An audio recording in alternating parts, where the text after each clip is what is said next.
Hello, my friends. Welcome to this English learning podcast.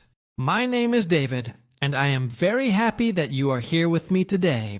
In this podcast, we will not only learn English, but also talk about life, feelings, and how to live in a better way. I will speak slowly and clearly so you can understand everything. Today, I want to talk about something very important in life, our emotions.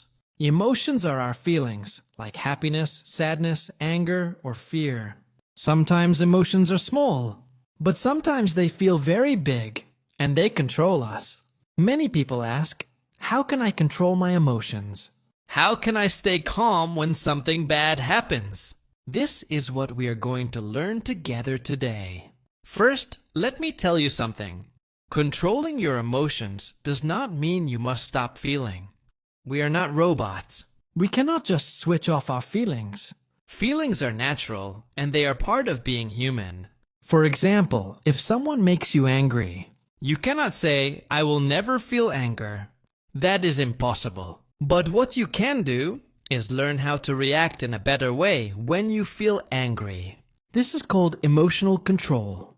Imagine a pressure cooker. A pressure cooker cooks food with a lot of heat and steam inside. If you never let the steam out, one day it will explode. Our emotions are like that. If we always hide our feelings, if we always push them inside, one day we will explode too. Maybe we will shout at someone, or cry, or feel very stressed. So emotional control is not about hiding feelings. It is about understanding feelings and choosing how to act in a safe and healthy way. I remember a time when I thought I was strong, because I never showed my feelings.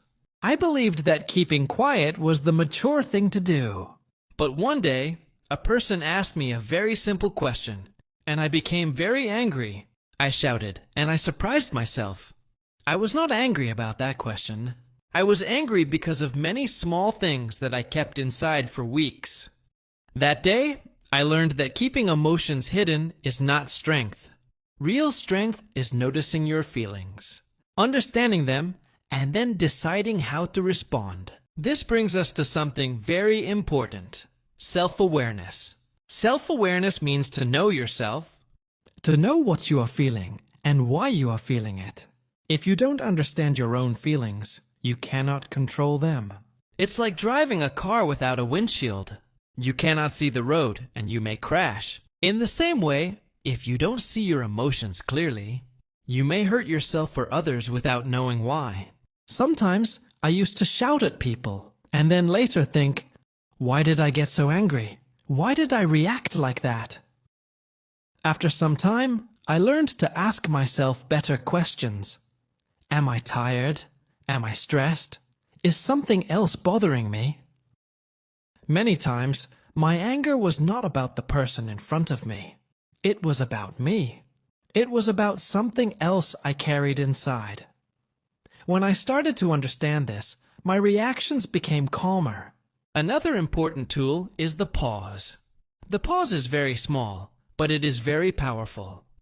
It means that before you react, you stop for a moment, maybe for 3 seconds or 5 seconds. Just breathe and wait before you answer or act. In that small moment, you get the chance to choose your reaction. For example, if someone cuts in front of you in traffic, your first feeling might be anger. You may want to shout or press the horn. But if you pause for a few seconds, you can think, is this worth my energy? Do I really need to get angry? Most of the time, the answer is no. That short pause saves you from many problems. I also use the pause when I feel overwhelmed. Sometimes life gives us too much stress, too much work, or too many problems at the same time. In those moments, even one small thing can make us angry. But if I pause before reacting, I give myself space. I give my mind time to think, and then I can respond more calmly. Many times, our reactions are not really about the present moment. They are connected to old memories, old pain. For example, someone may make a small joke, and suddenly you feel very hurt. You ask yourself, Why did this hurt me so much? The reason is not the joke. The reason is something from your past. Maybe when you were younger, people laughed at you and you felt embarrassed. That old pain comes back, and it makes today's joke feel bigger than it really is. This is called a trigger. A trigger is something small in the present that opens an old wound. For example, once a person corrected me in a meeting. The correction was polite, not rude, but I felt very defensive and angry. Later, I understood why. When I was younger, a teacher always picked on me in class and made me feel small. So when my coworker corrected me, my mind connected it to that old memory. It was not really about the coworker. It was about my past. Here is the important lesson. Emotions are clues, not enemies. They show us where we need to heal.